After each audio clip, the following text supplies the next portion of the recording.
perkembangbiakan dapat ditempuh melalui dua cara, yaitu seksual generatif maupun aseksual vegetatif. Apa sih yang dimaksud dengan perkembangbiakan generatif itu, ada yang tahu nggak? Atau vegetatif? Wah, nggak ada ya. Nah, jadi kita bahas dulu yang perkembangbiakan vegetatif pada tumbuhan ya. Perkembangbiakan vegetatif pada tumbuhan yaitu perkembangbiakan tanpa adanya peleburan sel kelamin jantan dan sel kelamin betina. Perkembangbiakan vegetatif pada tumbuhan dibagi menjadi dua. Ada yang tahu nggak apa aja itu? Vegetatif alami dan vegetatif buatan.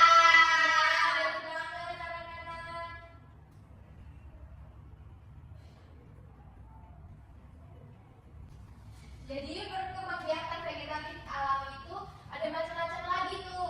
Nah, yang pertama itu ada tunas, yang kedua itu ada tunas adventif, yang ketiga itu ada rizoma, terus ada spora. Nah, kali ini kita bahas dulu satu-satu ya anak-anak. Ya, Bu. Yang pertama itu ada tunas. Nah, tunas adalah perkembangbiakan tanaman yang menggunakan bagian tunas atau tanaman yang baru tumbuh. Tunas berada di bawah tanaman induk dan tunas muncul di atas permukaan tanah. Tunas biasanya berasal dari batang, daun muda, buah atau bunga yang menjanjikan. Nah, contoh dari tunas ini ada pada tanaman pisang, tebu, dan bambu. Selanjutnya itu ada tunas adventif. Tunas adventif memiliki kemiripan dengan tunas biasa. Namun, tunas adventif merupakan tumbuhan yang tumbuh dari bagian tumbuhan seperti akar atau daun. Contoh dari tunas adventif di sini apa aja coba? Ada yang tahu nggak anak-anak? Cemara, Bu. Ya, Kayaknya bebek, Bu. Sun. Ya, benar banget ya. Nah, yang selanjutnya itu ada spora. Spora adalah organ reproduksi yang dimaksud untuk penyebaran pada tumbuhan berpembuluh tidak berbiji. Spora biasanya memiliki satu atau lebih sel tertutup dalam lapisan pelindung.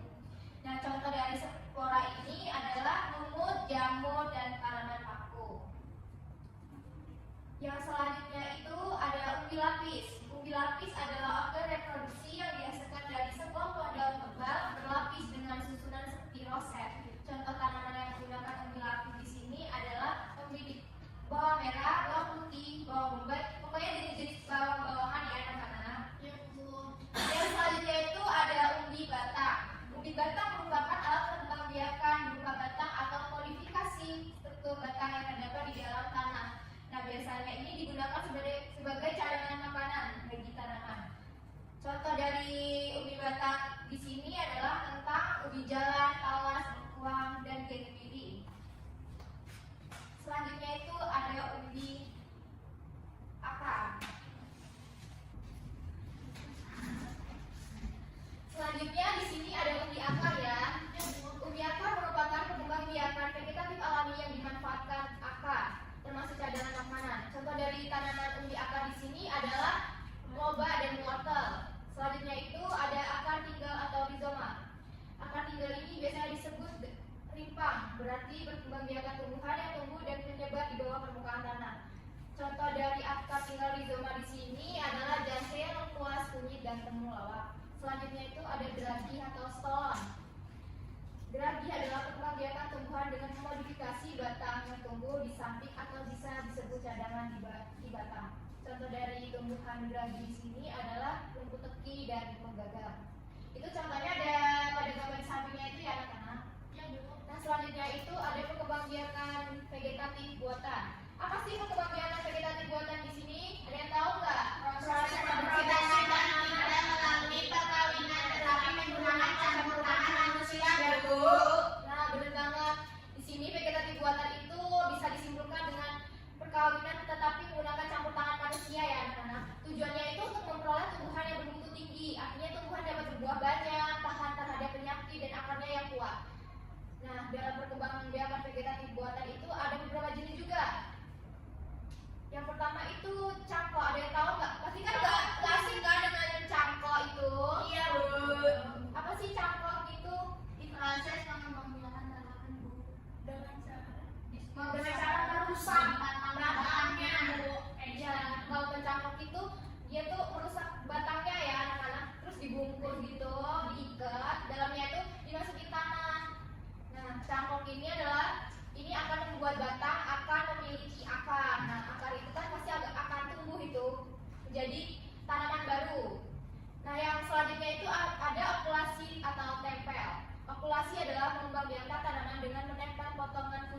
batang satu tanaman ke batang tanaman lain. Metode okulasi membantu meningkatkan kualitas dan mutu dari tanaman. Yang selanjutnya ada stek batang. Stek adalah salah satu cara mengembangbiakan tanaman. Tanaman bisa diperbanyak dengan berbagai cara. Stek adalah salah satu cara termudah yang bisa dilakukan. Yang selanjutnya itu ada perkembangbiakan generatif pada tumbuhan. Perkembangbiakan secara generatif adalah proses perkembangbiakan tumbuhan dengan cara pembuahan dan penyerbukan. Perkembangbiakan generatif tumbuhan hanya terjadi pada tumbuhan yang memiliki organ reproduksi seperti serbuk sari dan kepala putih. Apa sih yang dimaksud dengan serbuk sari? Ada yang tahu nggak? Dalam tumbuhan itu serbuk sari Ada apa? reproduksi, kepala putih. Ada reproduksi jantan dan kepala putih, Bu. Nah, jadi itu serbuk sari itu alat kelamin jantan. Nah, kepala putih itu alat reproduksi pada tumbuhan. Nah, artinya perkembangbiakan generatif tanaman di sini dapat terjadi melalui perkawinan. Jika tanaman tidak memiliki organ reproduksi, ia tidak dapat mengalami perkembangbiakan generatif. Nah, di perkembangbiakan generatif di sini adalah dengan cara proses penyerbukan. Perkembangbiakan generatif pasti dimulai dengan penyerbukan. Penyerbukan adalah proses jatuhnya serbuk sari atau menempel kepala putih tanaman yang membantu proses penyerbukan di sini yaitu ada hewan, ya benar banget, ada hewan, angin, manusia, pokoknya. Nah, pasti udah kalian udah pada paham kan di sini dengan proses perkembangbiakan pada tumbuhan. Paham, Bu Guru. Nah, kalau kalian sudah paham semua tentang proses perkembangbiakan pada tumbuhan, di sini ada LKPD dikerjakan secara berkelompok ya anak-anak. Nah, di kelompok kelas ini dibagi menjadi dua, yaitu Latifah, Tutun, Fitri, dan Nia. Nah, kelompok kedua itu ada Desta, Dia, sama Nanda. Ini dikerjakan secara berkelompok.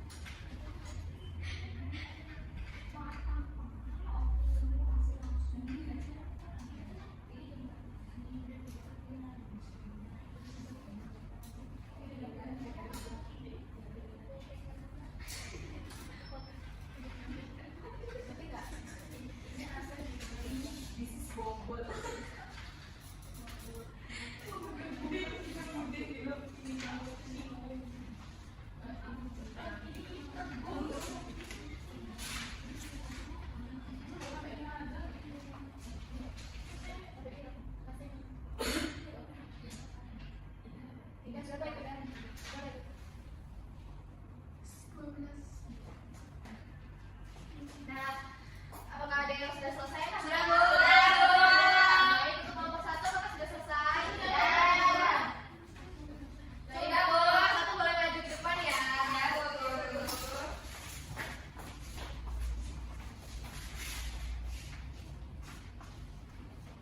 Assalamualaikum warahmatullahi wabarakatuh. Waalaikumsalam warahmatullahi wabarakatuh. Jadi di gambar satu itu batang yaitu okulasi atau tempel. Nah jenisnya itu jenis perkembangan biakannya itu vegetatif. Terus vegetatif buatan. Terus yang gambar kedua itu spora. Jenis perkembang biakannya itu vegetatif juga, tapi dia alami. Terus nanti yang Yang ketiga itu mencampur, jenis perkembangannya itu vegetatif buatan. Nah, yang keempat itu rukun dilapis, jenis perkembangbiakannya yaitu vegetatif alami. Dan yang terakhir itu tunas adventif, jenis perkembangannya vegetatif alami. itu kan lah Ibu. Benar. Coba beri aplaus kepada kelompok satu. Jadi kelompok satu boleh duduk.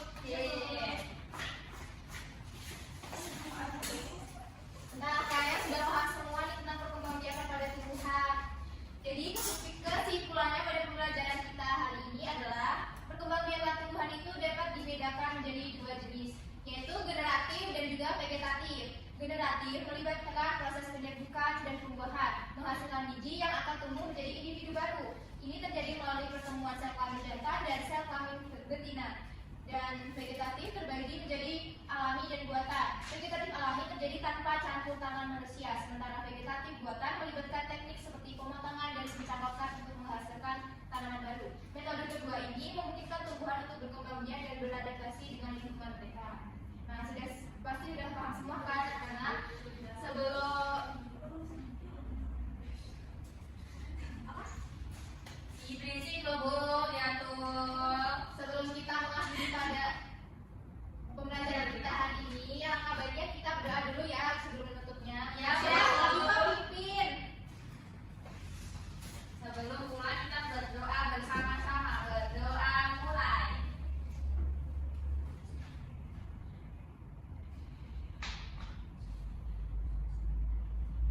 berdoa